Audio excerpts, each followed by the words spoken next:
ભુજમાં હાજીપીર મેળામાં અને મત્યાદેવના મેળામાં ફાળવેલી બસ અને તેની આવક વિશે માહિતી આપતા વિભાગીય નિયામક. આ વખતે આપણે 26 તારીખથી 29 તારીખ સુધી હાજીપીરનો મેળાની સંચાલન કરવામાં આવ્યું છે.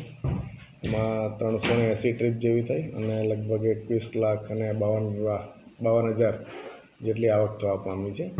એવી રીતે ગુડથર ખાતે જે મત્યાદેવનો એક દિવસનો મેળો હતો એમાં પણ લગભગ 60 ટ્રીપ અને 80,000 રૂપિયા જેવી આવક થવા પામી છે. લોકોનો સારો પ્રતિભાવ છે. અંદાજિત 17,000 જેટલા મુસાફરોએ આપણી સેવાનો લાભ લીધો છે.